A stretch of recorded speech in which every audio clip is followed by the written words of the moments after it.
Materials needed. Dirt if allowed. Play-Doh or an air-dry clay can be used instead of dirt, but it will not be as fun. Something to carve with, like a nail, stick, pencil, toothpick. If using dirt, a small container for water. Sidewalk chalk for coloring dried pots. A pinch and quill pot is what we will be making while learning simple hand-building techniques. You may get a little dirty, but you will have a ton of fun. Now let's talk a little about dirt. Guys, I know. Miss Yoes, we're doing art, not science. I know, but I love dirt, and we got to get through this, okay? So just look at the layers, learn the layers, and we'll move on. Soil layers. Topsoil, the thin, rich layer where most nutrients for plants are found. Subsoil, made up of sand, silt, and clay that has not been broken down all the way. Parent material, mostly rock that has been slightly weathered. Not many things live down here. Bedrock, it is a solid rock layer. The search for dirt begins. Gardening tools are great, but if you don't have any, ask to borrow a spoon. That's what I used to use when I was a kid. I just removed the grass from these flower beds, and I scraped up the dirt. This is all topsoil. It will work. Ditches may have sewage water running through them. I would not use this location. A low spot on the side of your yard would be best, not in the middle of the yard. Once you find your spot, be sure to remove a few inches and then check to see if there's roots. If they're not, you've found some subsoil. Subsoil is a lot lighter than the topsoil because it contains more minerals and less organic material, like roots and decomposing things like leaves. While you're digging it up, make sure you're putting it in a bag. You don't want to collect leaves and grass with your dirt. Get around 4 handfuls, enough to make a few pinch pots and quill pots. When you've finished collecting your soil, be sure to put back all the other soil that you got out first. You don't want a large mud hole in your yard. You want to have a nice size work surface. Make sure it's flat. I recommend laying newspaper out, maybe on your driveway, or a table outside. Laying them side by side, you definitely can tell the difference in topsoil and subsoil. Either one will work. I do prefer the subsoil. It does have more clay material in it. Once you have everything laid out, make sure you pinch apart your dirt. You want to start pulling out any grass, leaves, roots that you find in your dirt. Pinch it apart, make it look like ground meat. If it is super moist, go ahead and just pull it apart and try to get as much material out as you can that is not dirt. In this subsoil, you definitely can see the different minerals, most importantly the clay, which is gray. If you did end up with 2 different types of dirt, or if one's more moist than the other, go ahead and squeeze them together and mix them up while you're still cleaning them. You want them all to be mixed together. Break any hard clumps apart as best you can. When you begin to add water, be sure to add small amounts at a time. Go slow with it. If you have a small container, I used a bottom half of a ramen noodles container, but something to hold water and a little bit of your dirt. This is called slip. This will be the glue that holds different parts of our project together. You're going to want to add a little water and then pinch off some of the dirt and rub your fingers together to dissolve it into the water, and maybe put a chunk over to the side in the little container. If you add too much water to your mud, be sure just to put it in a bag and maybe put it over to the side in the sun and let it dry out just a little bit, and then you can come back to it. Once you've cleaned your dirt and added the right amount of water, you should be able to form a nice ball like this. For the first project, you're going to want to break a piece apart that is about the size of a baseball. Put it down on your working surface and you're going to knead it, which means you're going to be pushing and pulling it into your work surface to get the air bubbles out. Once you're done kneading it, you're going to pick it up. You want to roll it around in your hand until you get a nice smooth ball. If you end up with like a flying saucer shape, put it back in your hand and start pressing those edges. Roll until it's nice and smooth. You want a circular form, which will be a sphere.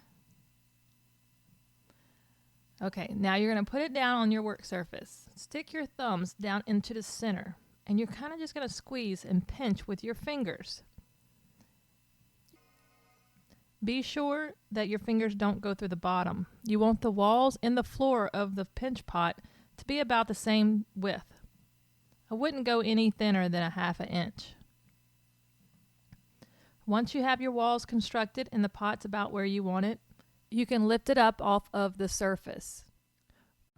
Guys, at this moment, I realized I did something wrong. I started to build this pot on top of this plastic container, and it was stuck really bad. Now, with your hands, if you're pulling it up, it might squish the pot. But if you have like dental floss or a piece of wire, you can slide it under the pot and kind of get it to loosen it. I'm not saying go in the kitchen and get a spatula, but if you got one, use it. Once you have it up, go ahead and straighten up any size that you need. Do not pinch it too much. If you pinch it too much, it's going to get too thin, and you might have to push it back together. Once done with that and you're where you want to be with it, you can use the slip to start smoothing out the edges. Don't use too much or it'll get too watery and kind of fall apart on you.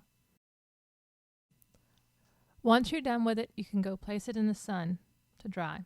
Get another ball of mud and roll out a little circle. It will look like a little biscuit. Once you have your base, you're going to start on the first coil.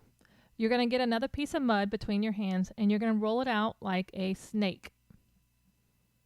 You can roll it between your hands or you can place it down the ground and roll it out.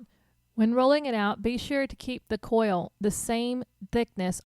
The next step is score, slip, and weld. Score is to scratch onto the mud surface with a stick or a pencil or a toothpick where two pieces will join. Remember to score the surface of the slab where the coils will be joined to it. Once you've scored all your pieces, you can apply the slip. The slip is like glue. You just lightly dab some of it on top of each one of your score marks. Then you will lightly press it together, and that is called the weld. Do not press down too hard because you don't want to flatten your coils. Once you're done applying that first coil, you can make a second coil. Remember to score, slip, and weld each piece. You can add as many coils as you want, but just be careful. If it gets too high, it might get very floppy. So we have our finished projects. And the best thing about having more mud than you need are the mud fights afterwards.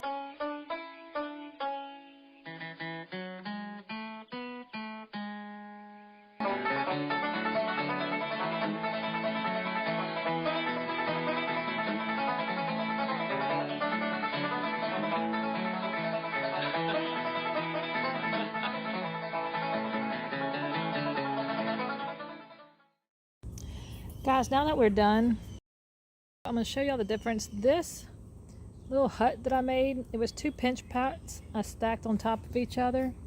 But I want you to see the difference.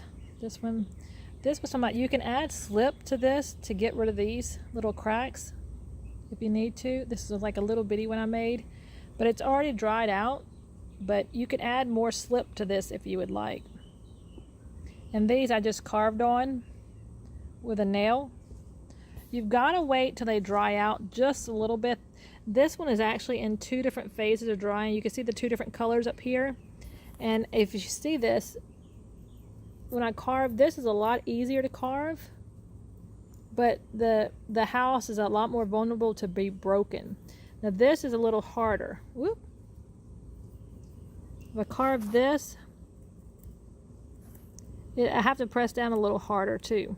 You just gotta be careful when you do the carving. At either stage is fine, but you'll probably get better, finer, like better lines if you wait until it's what's considered like greenware. It's air dry.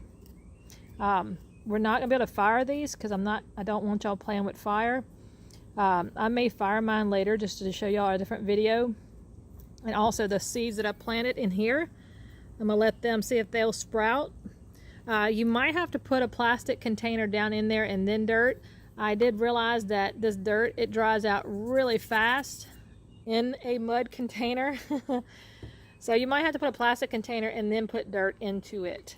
The chalk that I use is just regular like Crayola sidewalk chalk. The tool I use was a nail. You can try a pencil, but the pencil actually will write on top of the dried dirt. So you might want to use something sharp, a nail, a screw, like an old pen work also. Just have fun with these and add your texture, guys.